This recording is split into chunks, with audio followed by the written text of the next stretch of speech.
I mean, just to follow on from what Deputy Brophy is saying, like this country has spent 500 million on individual metering. You've spent 600,000 on 600 of them. Can you tell me what you spent on district metering?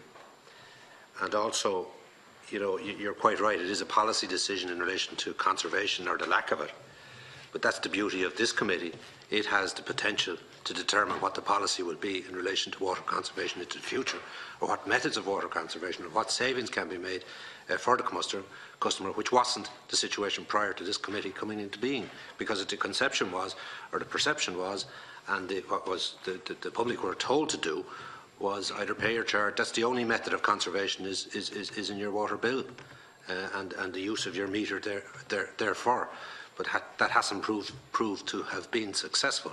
So the opportunity we have now is to recognise that district metering has a role in acknowledging leakage, in identifying abusive or excessive use, and it's a question for us thereafter as to how we use that information to ensure that we have conservation other than simply assuming there will be conservation with water charges. So, you know, I need to know from you if it will be helpful. And how much did district metering cost?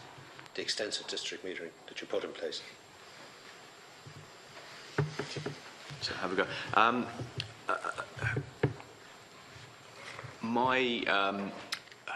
My best recollection is that the amount that we spend on our metering program, so in terms of putting in district meters, monitoring, going out. Installation, if you don't mind.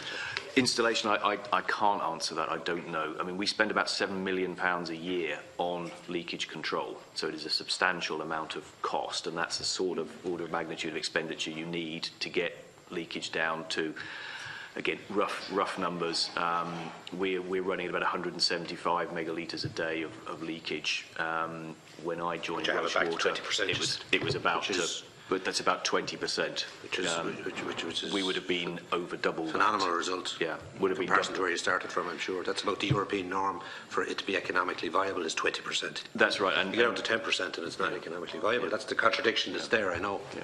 I mean, at the risk of being a bit sort of geeky about it, I mean, percentages can be slightly misleading in this area, as I'm sure you've heard from other people in terms of different supply networks and so on. And of course, it's a percentage of the water conserved. So if you actually encourage your customers to conserve less, then your leakage as a proportion goes up. So we tend to focus on leakage per kilometre of main, and on that basis we assess, you know, we have roughly halved our leakage over the last couple of decades, but that is a substantial cost. I mean, the point, just to be absolutely clear on, is we would not see this as an either-or. You know, and there's a role for customer meters at their property. In our case, that's relating to charging.